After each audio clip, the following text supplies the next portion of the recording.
Misterios ocultos en las entrelíneas bíblicas revelan el punto culminante de la narrativa de la escalera de Jacob. A lo largo de generaciones, esta historia ha fascinado e intrigado a la humanidad, trascendiendo las páginas sagradas. La expresión escalera de Jacob ha adquirido vida propia, superando los límites de las escrituras para convertirse en el título de películas, libros, flores e incluso bautizando dispositivos electrónicos. Pero, ¿cuál es la origen secreta de esta enigmática expresión? El enigma se devela en el libro de Génesis, capítulo 2, donde se menciona la misteriosa escalera de Jacob.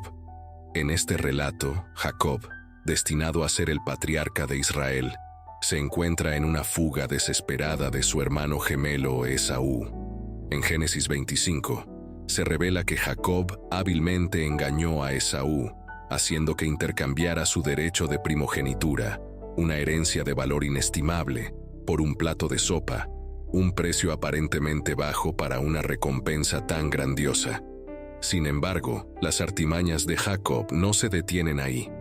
En Génesis 27, se atreve a llevar su juego a un nuevo nivel, haciéndose pasar por su hermano Esaú para engañar a su propio padre anciano y casi ciego. A través de este ardid, busca recibir la bendición destinada al primogénito de la familia. Lo que sigue es un enredado laberinto de decepciones que culminan en Jacob, asumiendo no solo las bendiciones físicas, sino también las espirituales de su clan. Un destino entrelazado por el misterio y la astucia, el robo de la bendición y del derecho de primogenitura a su hermano mayor, Esaú. Las consecuencias de este acto resuenan a lo largo del tiempo, sumergiéndonos en una trama ancestral de intrigas y secretos. La escalera de Jacob nos transporta más allá de lo evidente, llevándonos a explorar los rincones más profundos de la naturaleza humana. ¿Qué puede revelar esta milenaria historia sobre nuestras propias elecciones y dilemas? ¿Qué tesoros ocultos se esconden en las entrelíneas de esta narrativa? Las respuestas se encuentran en el corazón de la Biblia, esperando ser desentrañadas por aquellos que se atreven a sumergirse en la grandeza de sus palabras. Por esta razón, la palabra de Dios en Génesis 27, verso 41, menciona que Esaú odió a Jacob por la bendición con la que su padre lo había bendecido. Al darse cuenta de esto, la madre de ellos, Rebeca, envió a Jacob a refugiarse con su hermano Labán.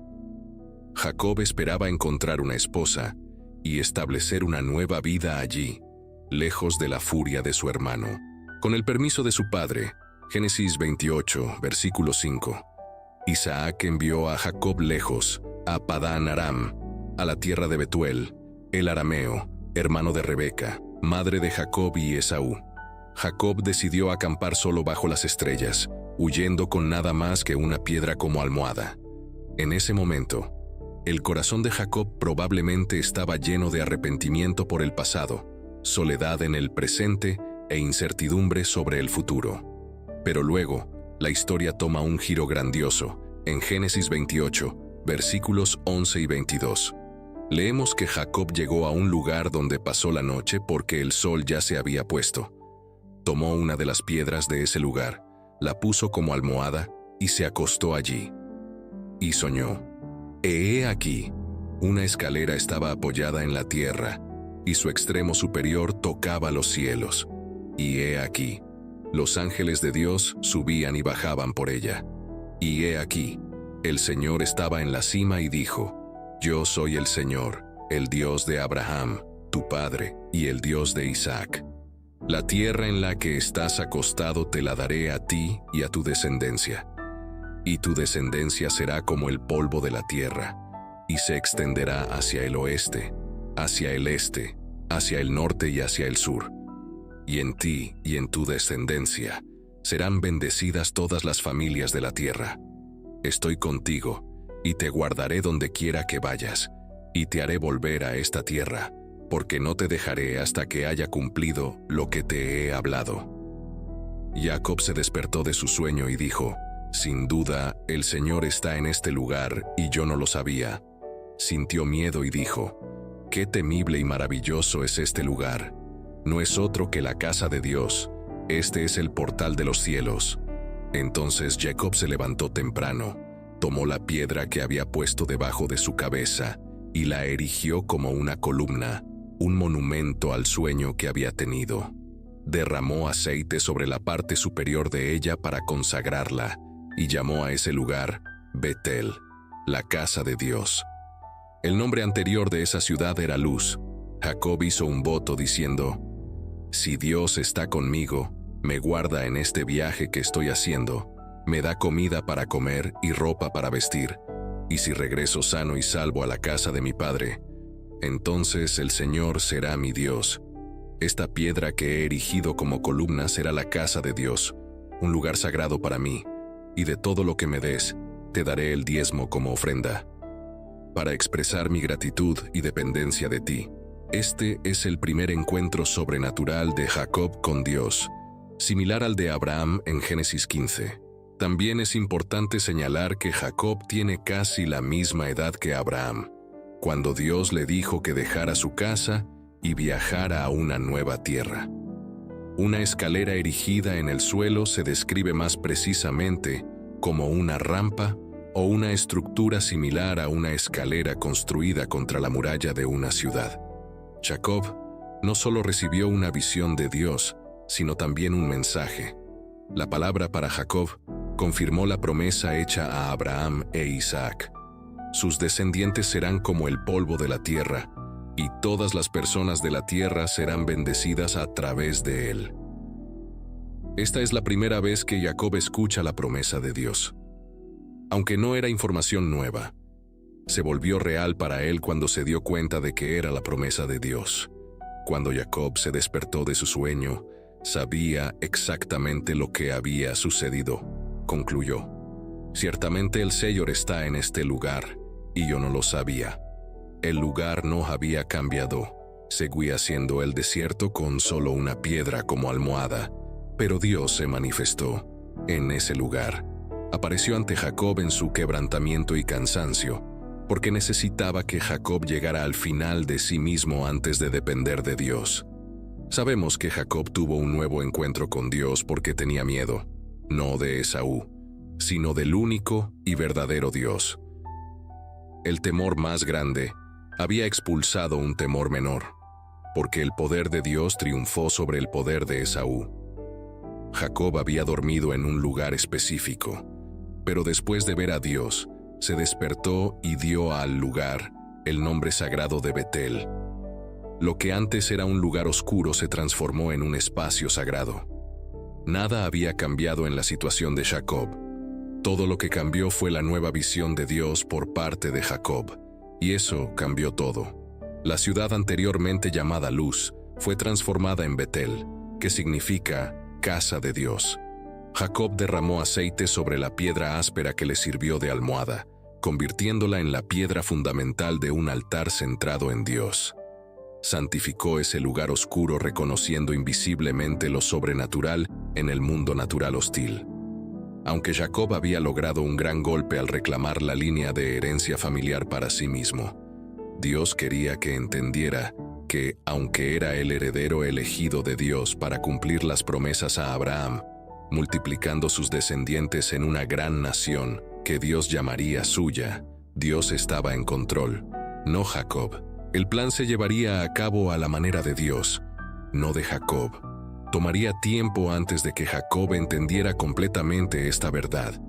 Este es el momento visual que Jacob vio en el sueño.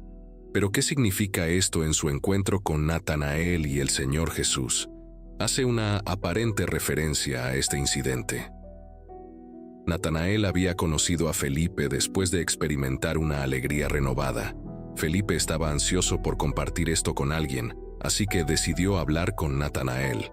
Mantuvo su explicación simple y breve, diciéndole a Natanael que había encontrado al Mesías, anunciado por Moisés y los profetas, Jesús de Nazaret. Natanael tenía sus reservas, ya que Nazaret era una ciudad menospreciada de Galilea.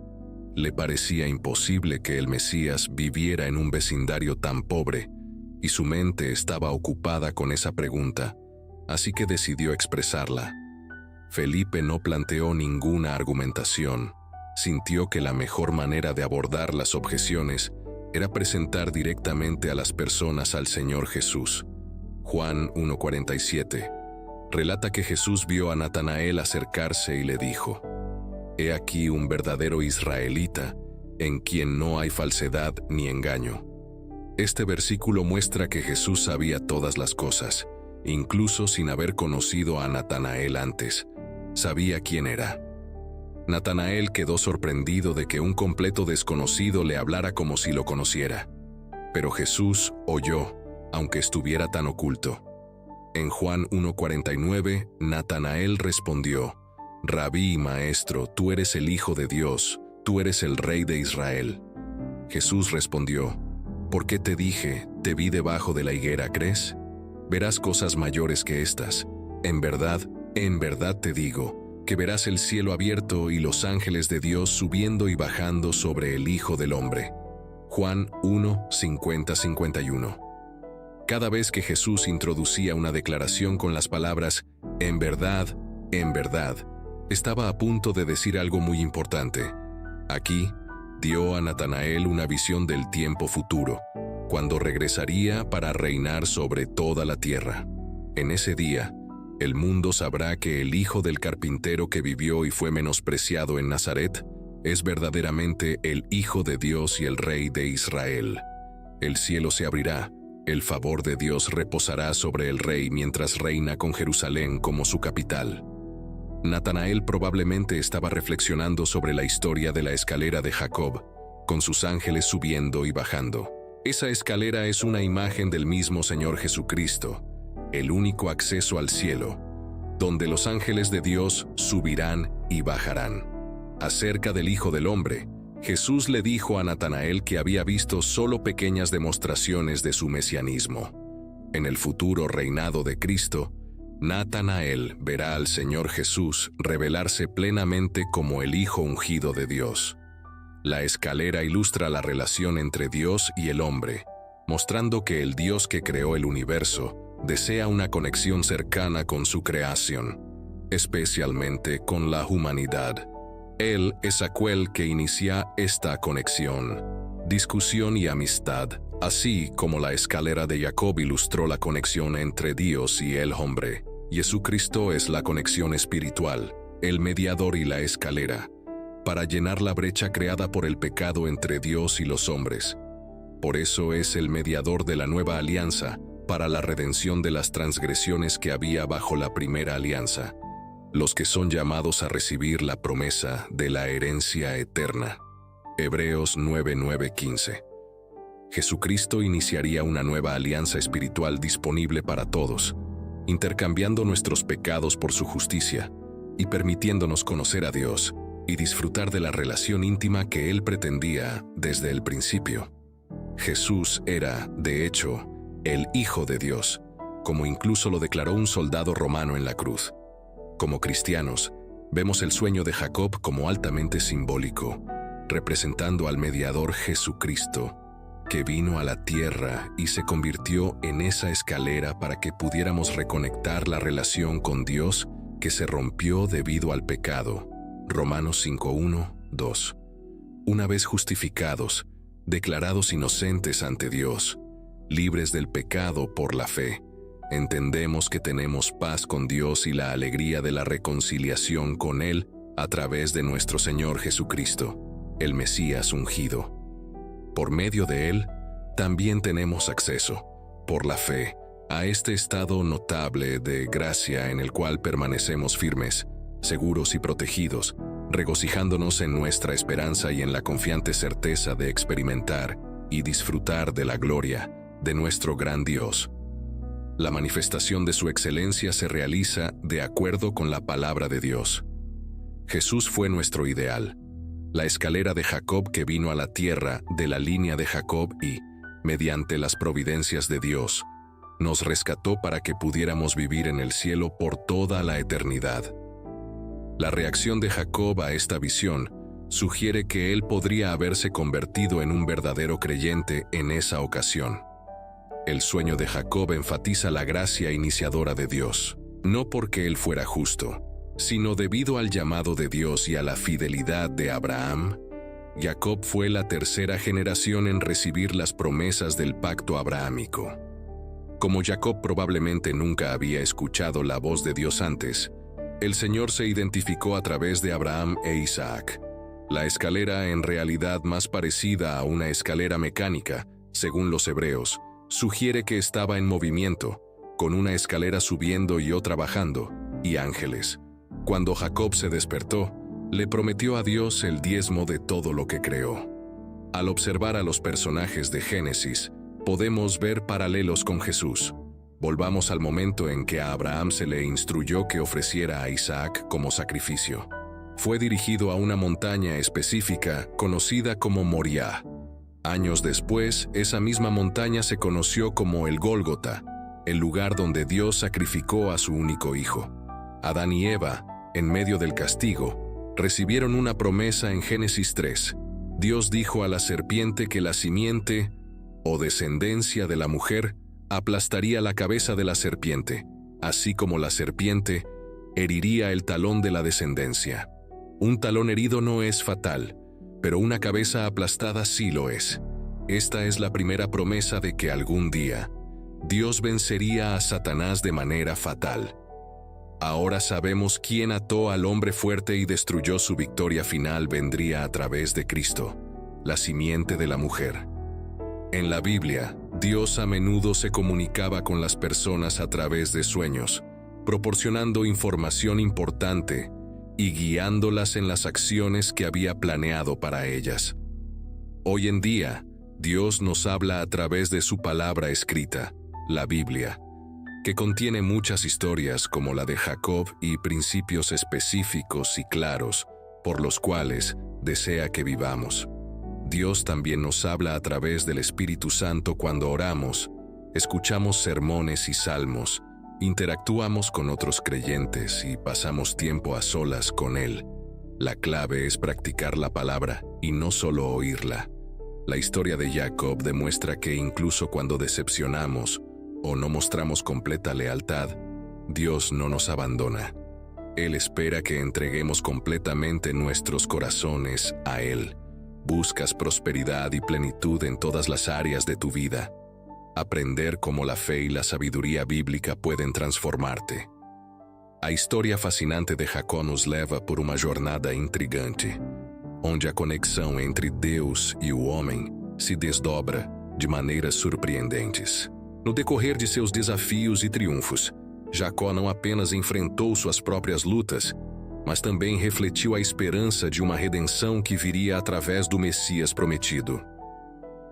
Ao analisarmos os paralelos entre Jacó e a vida de Jesus Cristo, percebemos como essa história transcende os limites do tempo, revelando-nos verdades eternas. A visão de Jacó da escada, com anjos subindo e descendo, não é apenas um acontecimento isolado, mas uma representação simbólica do acesso espiritual que Jesus Cristo proporcionaria à humanidade. Ao considerarmos os momentos críticos da narrativa, como a promessa de Deus a Abraão e a oferta de Isaque, vemos sombras do sacrifício final, que ocorreria séculos depois no Gólgota. O plano divino de redenção se desdobra através desses eventos, apontando para o cumprimento das promessas feitas à humanidade caída. Agora, convido cada um de vocês a se aprofundar nessa história, a buscar suas próprias conexões e a compartilhar conosco suas reflexões nos comentários. O que essa narrativa significa para você? Como ela ressoa em sua jornada espiritual? Compartilhe suas percepções e continue explorando essas verdades transformadoras. Não se esqueçam de deixar seu like se apreciaram a mensagem e se inscrever no canal para mais conteúdo inspirador. A história de Jacó é um convite para todos nós explorarmos os mistérios da fé e encontrarmos significado nas promessas divinas. Agradeço a todos por fazerem parte desta jornada e nos vemos em futuras explorações espirituais. Hasta la próxima. El libro de Ezequiel es el más descuidado de la Biblia. En la época de Ezequiel, marcada por tiempos difíciles, Sedequías era el último rey títere de Judá. Recibió la autoridad para gobernar en Jerusalén con un pequeño ejército. La ciudad fue sitiada nuevamente y el ejército de Nabucodonosor capturó a Sedequías. Mataron a cada uno de sus hijos frente a sus ojos para que pudiera ver que la línea real había terminado. Luego le arrancaron los ojos para que lo último que viera fueran sus hijos siendo asesinados. Después, Nabucodonosor ordenó la destrucción total de Jerusalén. En ese momento, Ezequiel fue llamado a predicar, a pesar de estar a miles de kilómetros de distancia en la tierra de Babilonia. La música cautivadora en realidad trata sobre un renacimiento en un cementerio. Se basa en la visión de Ezequiel sobre el Valle de los Huesos Secos, dada por el Señor Dios, que deseaba proporcionar esperanza desesperadamente necesaria a su pueblo elegido. Debido a su maldad, el Señor permitió que Nabucodonosor invadiera y conquistara su tierra. Las personas se convirtieron en cautivas en la tierra exótica y lejana de Babilonia. Estaban abatidas, y la visión del Valle de los Huesos Secos se trata principalmente de los hijos de Israel, pero también tiene implicaciones prácticas para nuestras propias vidas. Ezequiel, capítulo 37, versículos 1 y 2. La mano del Señor vino sobre mí, y me llevó en el espíritu del Señor y me puso en medio del valle que estaba lleno de huesos. Luego me hizo pasar por ellos alrededor, y he aquí había muchos esparcidos por el valle, y he aquí estaban muy secos. El Señor no cambia la ubicación de Ezequiel, pero le da una percepción vívida de ser llevado a un valle lleno de huesos secos. Su sequedad indica que han estado allí por mucho tiempo. Los huesos también sugieren que el valle solía estar habitado, pero ya no. El Señor quería que la mente y el espíritu de Ezequiel fueran profundamente afectados por la aparente falta de esperanza de la situación. Si no tenemos cuidado, nuestros hogares pueden descomponerse en un montón de huesos secos. Cuanto más ignoramos las palabras de Dios y las reglas familiares, más probable es que se conviertan en un esqueleto, incluso algunos. Cristianos que anteriormente caminaban con el Señor se han convertido en un montón de huesos. Viven de lo que fueron en lugar de lo que deberían haber sido. Efesios, capítulo 6, versículos del Señor, ya que esto es justo. Honra a tu padre y a tu madre, que es el primer mandamiento con promesa, para que te vaya bien y tengas una larga vida en la tierra, y paz. No provoquen a sus hijos a ira, sino críenlos en la disciplina e instrucción del Señor. Ezequiel, capítulo 37, versículo 3. Y él me dijo, Hijo de hombre, ¿podrán revivir estos huesos? Yo respondí, Señor Dios, tú lo sabes. Ezequiel respondió la pregunta de Dios sobre si los huesos eran capaces de sostener la vida, afirmando que solo el Señor lo sabía. Según Ezequiel, la situación era imposible. Cuando contemplamos la importancia del día, también podemos reflexionar sobre los tiempos que vendrán. Si deseamos ver un avivamiento, será responsabilidad del Señor traerlo, así como lo hizo en la época de Ezequiel. Pero Dios es capaz de realizarlo, como dice Lucas, capítulo 18, versículo 27. Él, sin embargo, respondió, lo que es imposible para los hombres es posible para Dios. Ezequiel, capítulo 37, versículos 4 a 8, nuevamente me dijo, profetiza sobre estos huesos y diles, huesos secos, escuchad la palabra del Señor. Así dice el Señor, Dios a estos huesos, ciertamente haré entrar en vosotros el aliento de vida, y reviviréis.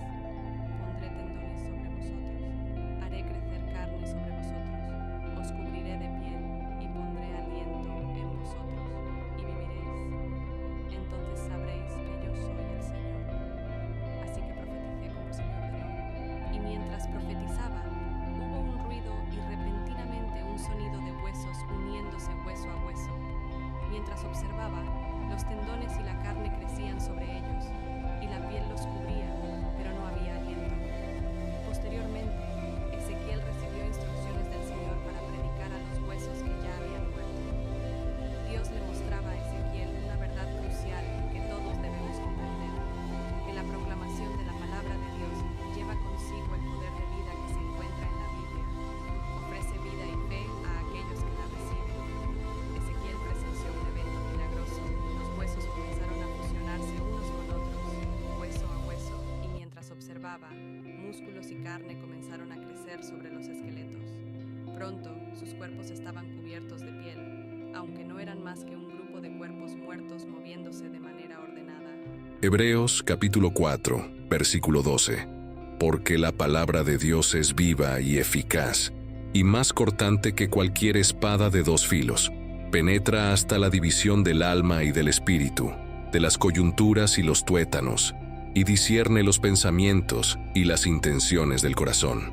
Romanos capítulo 10, versículo 17. Así que la fe viene por el oír, y el oír viene por la palabra de Dios. Ezequiel capítulo 37, versículo 9. Y me dijo: profetiza al viento, profetiza, hijo de hombre, y dile al viento: así dice el Señor Dios, ven espíritu, de los cuatro vientos, y sopla sobre estos muertos, para que vivan.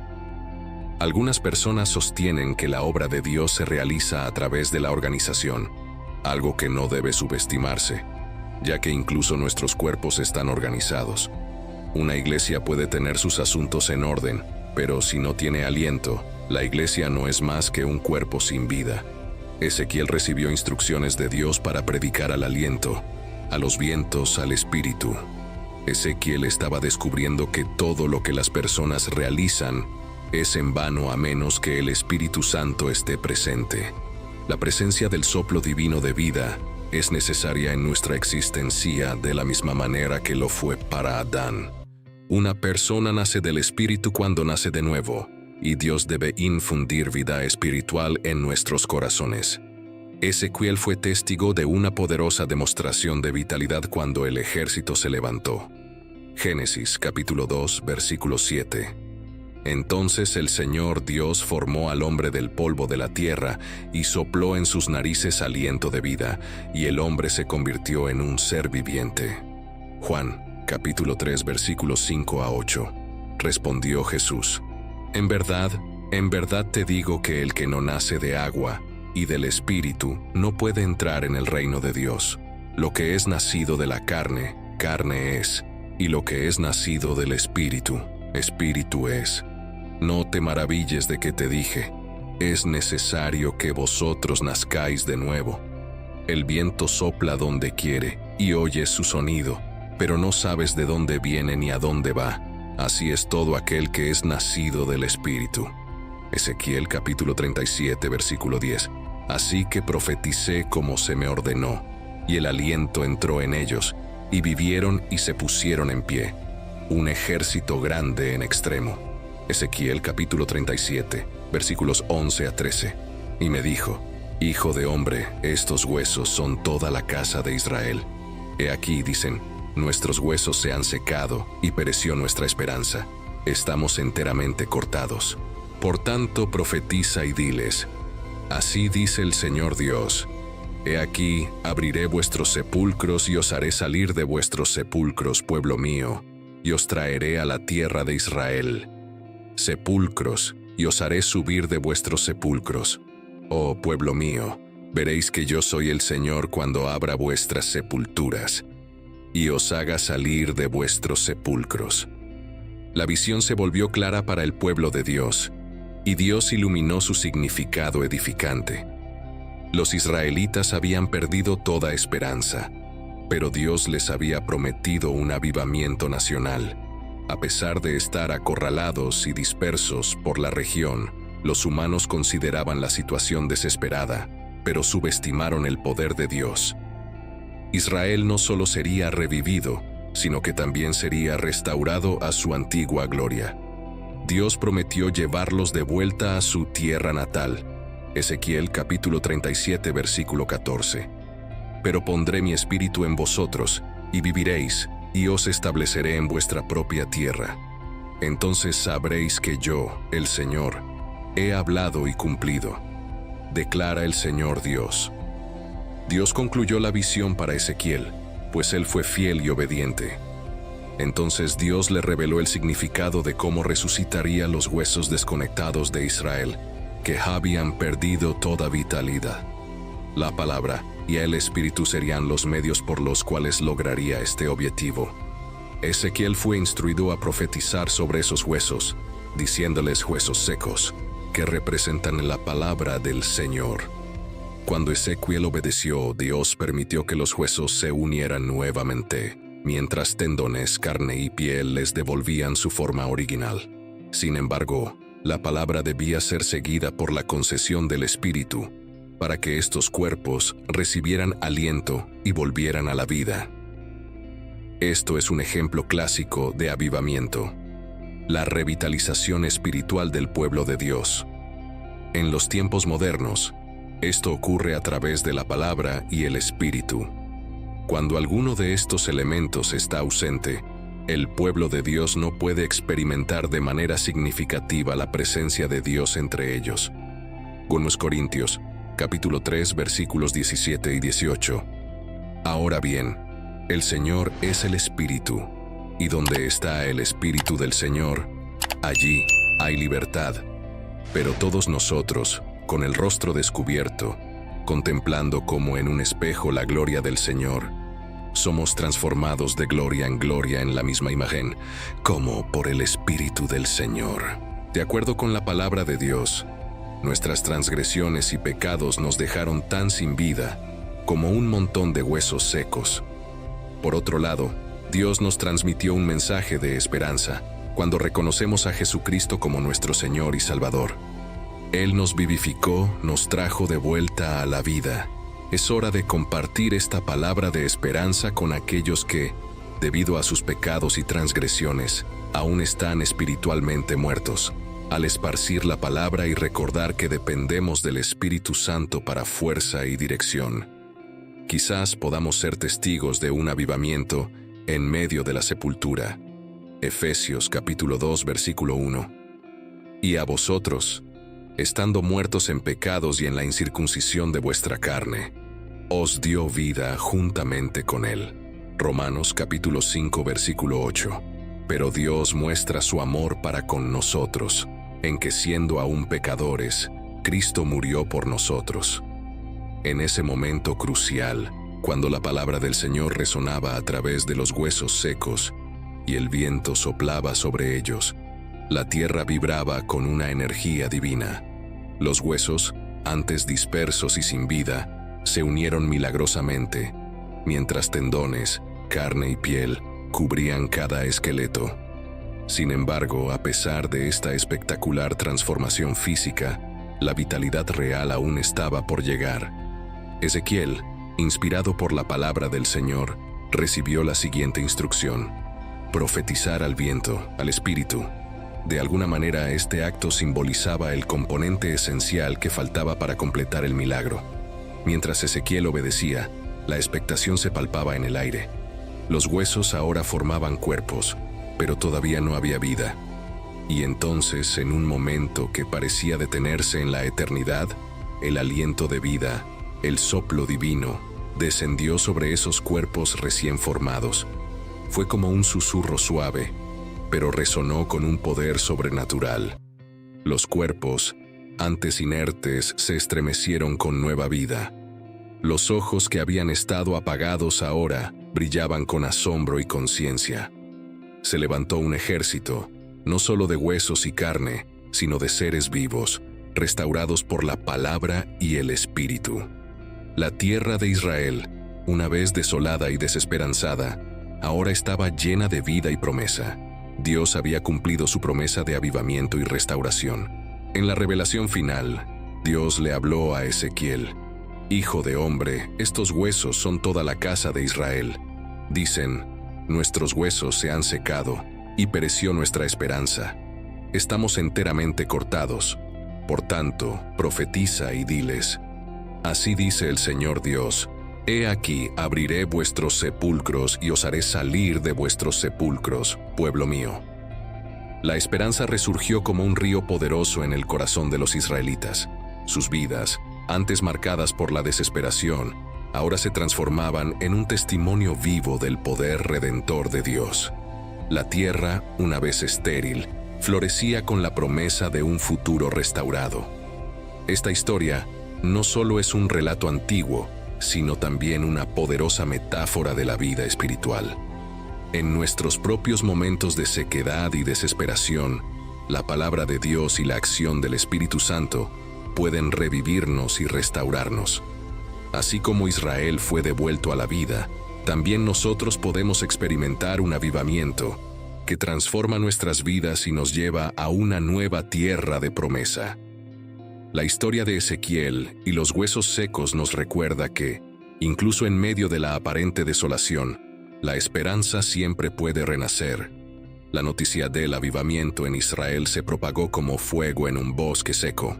Los pueblos que antes eran silenciosos resonaban con los murmullos de un pueblo que presenciaba lo imposible hecho realidad. Los relatos de los huesos secos resucitando y del aliento divino, revitalizando la nación, se difundían por los valles y montañas. Las ciudades, alguna vez vacías y sombrías, ahora palpaban con la vida renovada. El avivamiento no solo había traído color y movimiento, sino también una reafirmación del propósito de Israel. La tierra, que antes gemía bajo el peso de la desesperanza, ahora exhalaba un aroma de promesa cumplida. Las historias de Ezequiel, el profeta que fue testigo y guió este notable evento, se contaban de generación en generación. Su fidelidad a la palabra de Dios y su obediencia al mandato de profetizar al viento eran recordados como una lección eterna de confianza y perseverancia. Pero, como todas las grandes historias, esta no terminó con el evento en sí. El avivamiento trajo una nueva era para Israel, una era de renovación espiritual y reconexión con lo divino. Las personas que alguna vez se perdieron en la oscuridad ahora encontraban orientación en la luz del Señor. Los ecos de la historia de Ezequiel resonaban más allá de las fronteras de Israel, llegando a otras tierras y corazones sedientos de esperanza. El relato de los huesos secos y el avivamiento se convirtió en un faro para aquellos que enfrentaban los desiertos de sus propias vidas, una promesa de que, incluso en los momentos más áridos, la intervención divina podía transformar la desolación en abundancia. A medida que las generaciones se sucedían, el mensaje de la resurrección de los huesos secos continuaba vivo, como un recordatorio de que el poder de la palabra de Dios y del Espíritu Santo podía traer vida a los lugares más inesperados. El pueblo de Israel, que alguna vez se vio perdido en un valle de desespero, ahora caminaba con una esperanza renovada, guiado por el Espíritu que los sostuvo en su viaje milagroso.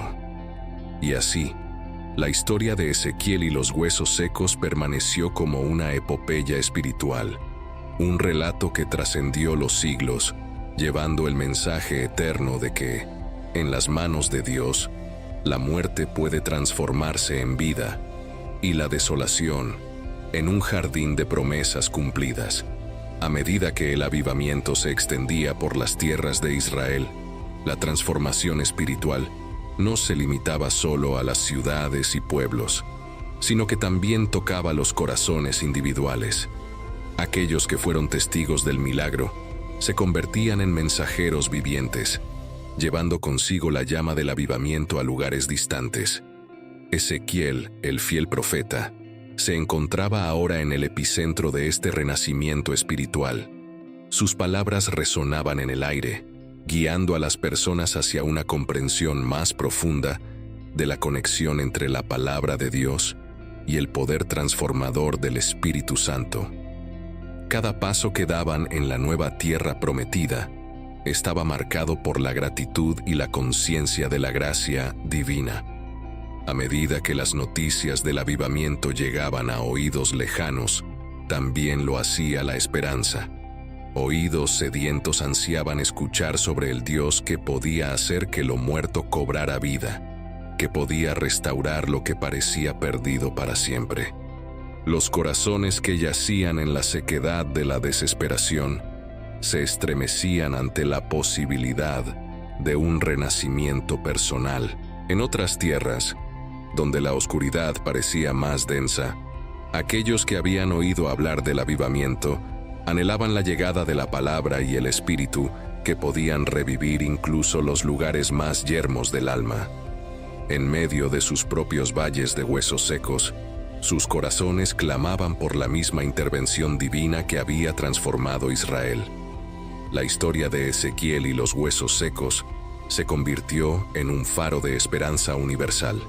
Personas de diferentes culturas y lenguajes encontraban consuelo en la idea de que, sin importar cuán desoladas fueran sus circunstancias, la palabra de Dios y el aliento del Espíritu podían infundir vida nueva. Con el tiempo, las huelas del avivamiento se extendieron más allá de las fronteras de Israel, cruzando océanos y continentes. Lugares antes marcados por la desesperanza ahora florecían con la promesa de un renacimiento espiritual. La historia de Ezequiel se entrelazaba con las narrativas individuales de aquellos que, al igual que Israel, experimentaron la resurrección de lo que se consideraba perdido. Y así, la epopeya espiritual de Ezequiel y los huesos secos trascendió las limitaciones del tiempo y del espacio, convirtiéndose en un recordatorio perenne de la capacidad transformadora del amor divino. La historia no solo hablaba del pasado, sino que resonaba como un eco eterno, llamando a cada corazón a creer en la posibilidad de su propio avivamiento. He así, concluimos esta fascinante jornada a través de la historia de Ezequiel y los huesos secos, un relato que trasciende épocas y nos recuerda el poder transformador de la fe y la intervención divina.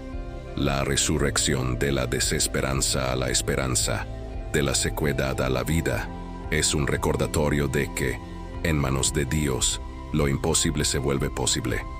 Ahora, los invito a reflexionar sobre lo que han extraído de esta narrativa espiritual. ¿Qué lecciones han aprendido? ¿Cómo resonó en sus propias vidas la idea de un avivamiento personal y colectivo? Compartan sus reflexiones en los comentarios. Si esta historia tocó sus corazones y les recordó la esperanza que puede surgir incluso en los momentos más oscuros, los animo a dejar un like y suscribirse al canal. Estamos comprometidos a explorar más relatos inspiradores y lecciones que fortalezcan nuestra conexión con lo divino. Que la historia de Ezequiel sea un faro de luz en sus propias travesías espirituales. Agradezco su tiempo y participación en este viaje. Hasta la próxima aventura espiritual.